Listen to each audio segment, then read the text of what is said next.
A quill pen is normally made from a feather of a large bird. In this video I will share with you how to make an excellent pen out of a beverage can. Choose a tall beverage can to provide enough material to give the pen an appropriate shaft. The aluQuill is so simple it is hard to take it seriously, but I recommend you to try. The fact that the metal is aluminum is essential. It gives some flexibility and it does not scratch the paper.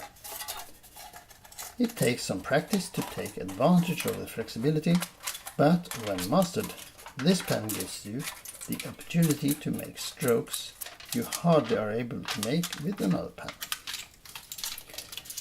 You are able to make 3 pens out of 1 can.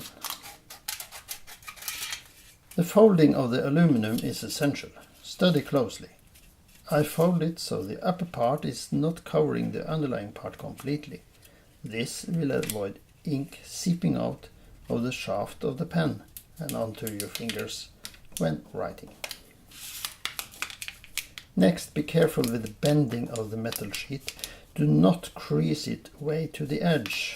Use your fingernail to leave a millimeter or 2 unpressed, making a tiny tube shape where the metal is bent. Let this tube be almost closed at the bottom and widen up slightly upwards along the shaft. To make the shaft of the pen, fold the double sheet on the opposite side. Leave it halfway folded, giving the shaft some stiffness and providing a good shaft for you to control the pen. Then fine cut the end and make another fold from the corner to define the width of the pen. This as well stretches the nib edge, making it firm, and closes the gap between the parallel metal foils.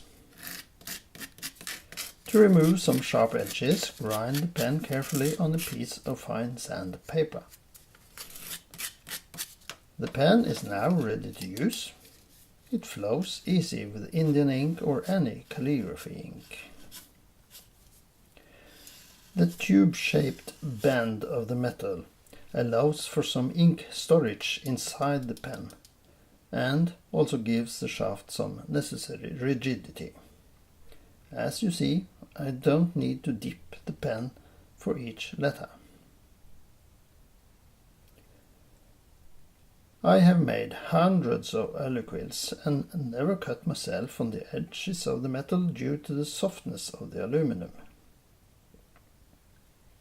Further, my design allows for easy choice of how broad marks you want the pen to make. You can also make notches in the flat writing edge of the aluQuill to make your own pattern of parallel thin or thick lines. And finally, independent of the width of the writing edge, these pens always provide a hair-thin stroke when turned 90 degrees using the corner to write a thin line. So I wish you all many happy creative hours playing with your own aluQuills.